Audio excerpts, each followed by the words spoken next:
This is Hidden Killers with Tony Bruschi. Here now, Tony Bruschi. The James Craig murder case. That's what we're jumping into today. A specific area of it, though. There are fast murders, the kind we usually think of, explosive, impulsive, bloody, and then there are these slow ones, the ones that happen quietly, carefully, 1 milligram at a time, as is the case here. According to the prosecutors, that's the kind that James Craig committed. That's James right there. They say he laced his wife Angela's protein shakes with cyanide and the chemical found in eye drops, tetrahydrazine. Yeah. You can kill people with Visine. Be aware. Not that he just did this once and strike out, but over days, weeks, until she collapsed, until her body gave out, until she was brain dead. And all the while, Craig reportedly played the concerned husband, bringing her food, texting her support, showing up at the hospital with a smile, while having a side chick, sending her pictures of the dying wife, allegedly. It's a special type of dentist right there, huh? Crentist is his name. 5 people got that. This wasn't just about eliminating someone. It was, if the allegations are true, about control, about watching her suffer and maintaining total command of the narrative.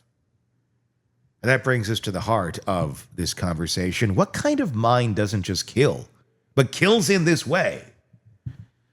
With licensed psychotherapist Siobhan Scott, we're digging into the psychology of poisoning, why someone would choose this method, what it suggests about their relationship with control, and how medical knowledge can be weaponized with compassion, or when compassion, rather, is replaced by pathology. Is it sadism? Is it detachment? Is it a God complex? On the comment section, as we roll through this, tell me on YouTube.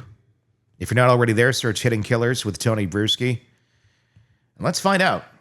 Let's talk about the murder itself, the method of the killing, because that always is a big factor in any of these cases. It points a lot to motivation, how they're feeling about the person. Is this a crime of passion?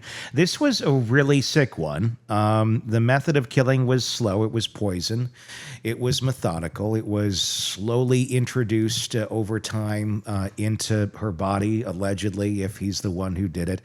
And she slowly fell into a coma after about 15 days and then eventually died. All the while he's going to her bedside and holding her hand and then taking a really horrible picture of her and sending it to his side chick. It's twisted. This slow way of killing someone and watching it daily. What does that tell you about a character like that? Yeah, somebody who's incredibly into the control, the secrecy, the appearing to be the savior, look what a loving husband I am, but absolutely devoid of empathy. And that's the piece that's, I think, so scary. Yeah, not a crime of passion. He didn't stab her, he didn't strangle her. And in that way, it gives him more distance from it, as if this is just something that's happening, even though, of course, he's the one instigating it all. It's again, something that a normal person could never wrap their head around. It's insidious. With someone like this, is it more about, assuming he did it, and obviously he's innocent until proven guilty, is it about the sadism of it? Is it about the control, or is there, I mean, control certainly plays into this. Is the control level there because he's fearing the confrontation if he were to do this like a healthy individual and just get divorced? Fear of physical confrontation or verbal confrontation, of being called out for all the downfalls that he has, all of the affairs, and God knows what else is failing in business. Because obviously narcissists, one of the last thing they like, kryptonite is reality. It's being called out. And if you're going to leave a relationship of all this time because of the things you did, you're going to have to face the music. Is this just a way that someone like this has to go? They have to eliminate the person because they couldn't tolerate, they couldn't deal with that actual piece of reality coming to haunt them. I think there is that. There's the saving face, the denial on his part that he's responsible for it because, gee, it was just a little bit of poison, in the smoothie every day. Mm-hmm. So he can keep this psychological distance from it. And the other thing that popped into my head is he does not have to pay spousal support. If she's just gone. And the guy has problems with money. And I'm sure if he was looking at what he was going to be paying in spousal support after a 20-year marriage and 6 kids, he might never be financially solvent again because she was going to be getting a lot of money. And this just eliminates that. And this guy's obviously selfish. Yeah, I mean, without a doubt, he's out there having these affairs, living this life while things all continue to implode all around him.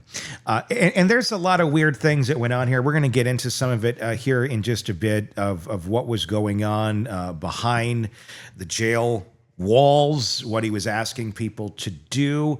But before we get to that, when you're trying to evaluate somebody like this, trying to figure out what is going on, and witnesses said, Craigie was calm, even jovial at times in the hospital, acting, I don't know what normal is to look like if you have your partner literally dying there. Is there a right way to act in that sort of a situation? Or would really anything not stand out when your loved one is literally at death's door as far as their behavior goes? I think that being able to act jovial and calm in that situation is a huge red flag, because for any of us, as I have, as you probably have, if we've ever been through a terminal illness with a loved one, a parent, a grandparent, a sibling, there's nothing more traumatizing than watching someone at the final phase of life. It's horrible. We're sad, we're tearful, and so the ability to seem normal and even jovial at times when your loved one is in this kind of situation, life-threatening, again, a huge red flag. One of the defense arguments that's being made, and it's hard to say argument because it's so insane, is that basically it was kind of like a suicide game of chicken that was going on. That he had been suicidal earlier in life or a couple years ago, and maybe he got some stuff then, but the stuff that he had ordered for this one, he was getting at her behest, according to the defense, because she was suicidal. So basically, they're saying she's suicidal. She tells him this. He, being the loving husband that he is, goes and buys cyanide and I forget the name of the chemical in the Visine, and then just gets a whole bunch of it and just leaves it at the house. Here you go, honey. If you're feeling down today and you want to end it, I got you this through Amazon. Quite literally, was a Prime Day special. Who knew? But, and that may or may not be true, the Prime Day special, but he did get some of it through Amazon, which was kind of shocking to find out. What does that say about someone like this when they're able to try and pitch this as a reasonable way of looking at the case that I didn't kill her, I just bought the stuff so she could do it? That's love. If this is the best they can come up with, I don't think the guy has a prayer. That is just the stupidest thing I have ever heard. And if I were a defense attorney, I would be embarrassed to try to make that. I'd encourage him to take a plea bargain here. It's ridiculous. It would be a difficult one, I think, to spin to a jury. But, crazier things have happened. All they need is that one. They just need the one person to go and say, Yeah, I thought about letting my significant other kill themselves. I just bought a whole bunch of bacon grease and wanted to see what would happen. Didn't work out very well. The method of killing on this, obviously, that was a big thing. Of the slow death that his wife had to endure. What emotionally is going on with somebody like that? Not the wife, but him. I mean, or is the answer just nothing? Is it just, well, this is part of the process? It's like literally just reading notes. It's like, well, once this is checked off the list at this timestamp, then we can move on to the next part of our project. Yeah. I don't know. I don't know the answer to that. Yeah, we can't know for sure. It's possible that it's just this incredible disconnection emotionally, and he knows he has to pretend like he cares and act loving and compassionate, but inside it's just check the box here. We've gotten this far, we're going to keep going. And it may also, just speculating, have given him this little sense of pleasure of I'm duping everyone, look what I'm getting away with, and aren't I terrific? So he could have had a little bit of an elevated mood about it, which is horrible. Yeah. Poison is intimate. It requires access, timing, repetition. It's the murder weapon of someone who needs to maintain control over both the act and the appearance of innocence. And if James Craig is guilty, it's the ultimate expression of his pathology. Power, wrapped in empathy, delivered with a smile. As Siobhan laid out, this wasn't just about ending Angela's life. It was about dominating it, deciding when she would suffer, how long, how visibly, and most disturbing, how convincingly he could play the part of the man trying to save her. This is murder as performance art, grief as a prop, and the medical background. That's not a side note, that's the vehicle. Knowing exactly how much, when to dose, how to avoid detection. That kind of knowledge, it's the wrong in the wrong hands, becomes lethal in ways most people can't fathom.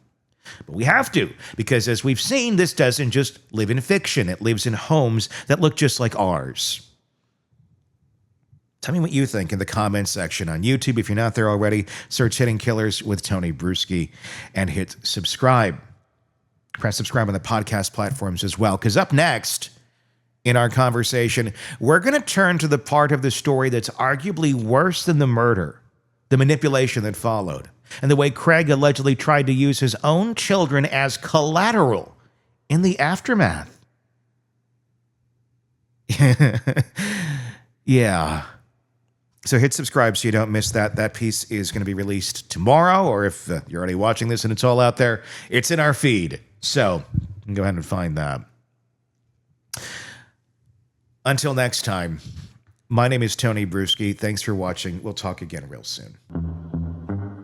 Want true crime coverage all day, every day? Press subscribe now to the Hidden Killers podcast and True Crime Today and get the latest cases delivered right to your feed.